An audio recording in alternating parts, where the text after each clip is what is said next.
I got a friend here in Cleveland. He is a vagabond, but he's not just a vagabond. He's a brilliant soul. He is someone you need to meet.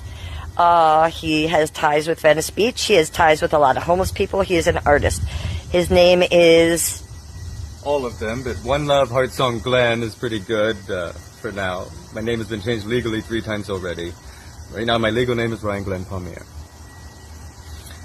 Tell us your story. What's your story, man? My story is long and complicated. So much. The main thing came with me trying to be Heartsong and live my life by resonating with the lyrics, the music, and sacred poetry that resonates with my heart and soul. Come to learn, it also means sitting in the darkness and listening to others go through the dark night of the soul the way you do in the soft white underbelly. And listen to your intro and saw how it's about the most vulnerable people from World War II, Italy, you know. And that's been my life too. I just do it like you without the camera. I've been living with the people. They've been inviting me to the camps. I've been the leader of a tent city a few times over here in the last couple of years. I became unhoused about 3 years ago in Covina, California. Ended up taking a walk with kind of a shopping cart and all my stuff for 2 weeks from Covina to Venice Beach, where I stayed my last couple of weeks over there. Met lots of people, met some people who are in that Fox News documentary that came out that year about changing homeless to unhoused. So many things. I want to do a lot of social things here in Cleveland. I'm on my way to a music festival today on the Fleet Avenue area where I live, which is a rough side of town. I got about 30 places all around town, like my lovely friend over there, who's Jennifer's neighbor here, a lovely woman who puts me up and just give me a room to store things and sleep in whenever I want. I can come and go. And then there's about 30 houses that are paid for by the mayor's office in the last year and a half through a new program. Get homeless people swept off the street. Now let's be honest, a lot of it has to do with gentrification, Jim Crow America, and redlining districts too. So there's things we need to talk about, including the substandard landlords, the slumlords, the issues with maintenance and just livable conditions in these prepaid apartments. I got stories that are crazy, and I'm connected to family all over. I wear the rainbow because I'm the rainbow guy. I'm a rainbow servant. And it's my flag. I've got brothers. I live with a guy that's in the Bloods and the Hells Angels. And I'm tied to people that are in the Crips, the GDs, all kinds of families all over town. I've been learning a lot about picking up trash and skirts and dresses that, one, be an ally to all the LGBTQI folks around here. I've got a lot of them in my family, and they are, man, I had somebody yesterday at the East 55th Street RTA Rapid Station. What are you, gay or something? No, and I had a little talk with him for about 10 minutes. And he backed down. He kind of threatened me, and I said, yeah, you and what friends? I'm tougher than I look. Like, you want to do this? And he shut up. But one of the reasons I do this, and people ask me a lot, there's 1,000 reasons why I do this, and usually I'm barefoot. Today I've got a very heavy load, so I can't. Did you grow up with both your parents? No, my dad committed suicide when I was 13 months old, so I don't even have any memories of him. My earliest memories seem to be from when I was around 2. I can relate with you there, and I've talked to that about Mark about that. So yeah, that his interest will be your backstory. Your backstory will be huge to him. It is. My backstory's crazy. Like, we could get this how it ties into social stuff. Like, when I went with my best friend Bobby and said, hey Bobby, I'm changing my name on Facebook to Barefoot Heartsong Glenn, because I want to start dedicating safe spaces. I'm going to start dedicating circles between trees as safe spaces for groups of 1 or more to assemble peacefully and whatever, with restrictions only as necessary because we must protect the children. I spelled one W-U-N, One Love. These.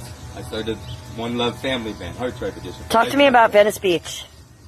Venice Beach, I only spent maybe like 8 or 9 days there at the end of my 3-month learning how to become completely unhoused in Los Angeles County, California. I was working for Petition Connection Incorporated, a First Amendment petition gathering company that gets things on California's referendum state initiative ballot process. That interested me because in the past I've worked for government in Stark County, Ohio, where I was born in Canton. Worked for the commissioners and the auditor, learned a lot about property tax. I got to get my fingers on everything. Talk to me about the mob. I'm learning about that. There's a lot of gangs here, and I don't know who's who and who's not, but I may be tangled with the mafia with some of the weird shit I do and the way I go about it, but I've also made connections to a lot of the underground who's who around here, and they know who I am. I got some protection. Are they in the tent cities? They seem to be. I don't know if it's the mafia, if it's Bloods, if it's the GDs. It seems to be a mix of all of them. Sometimes they seem to work together here, and sometimes they seem to be rivalry. I know I'm going fast, but this is for Mark. Can you No, because I'm trying to figure that stuff out. Tell me about this. I wear this in part because it helped me. Explain that to Mark. Explain how you made it, why you made it, and what it does. Because of the way they track changes the things with sound and or electromagnetic antennas, FM, maybe AM, I'm not sure. I've gotten signals and whatever. I started doing this, and when I do certain things around certain circles, people's cell phones go crazy and stuff. I hear bird chirps from hidden sounds, even in this neighborhood I'm standing in right now. There are fake birds in Bird Town that will chirp when people do things. It's part of a massive surveillance net, and I don't know exactly who's watching all that yet. I'm figuring it out. I've got one guy that's admitted that some of the stuff I'm fucking with is part of a security. And what do you think? What do you think's the most important thing on here? The heart. And the cross. But this is all me and us. It shows, it's your highlights alchemy. How everything is connected to everything. I believe in universal oneness. I was raised Mennonite initially, and I'm kind of the rainbow black sheep in my family. The Mennonite part, he'll be very interested in that background. I needed that as part of my crazy personal You grew up on Nelson's Ledges? Oh, I'm a legend there. Like me too. I grew up there. When I first lived in Lakewood. That's how I met the Mennonites. The first time I lived in Lakewood is because I got invited by my transgender sugar mom to come live with her. And she literally used to be the lead man of the local Deadhead, Ohio premier Grateful Dead tribute band for this entire multi-county area. So wrap this up. You have one thing to say to Mark. Why should he interview you? Because I've got my story to tell to end.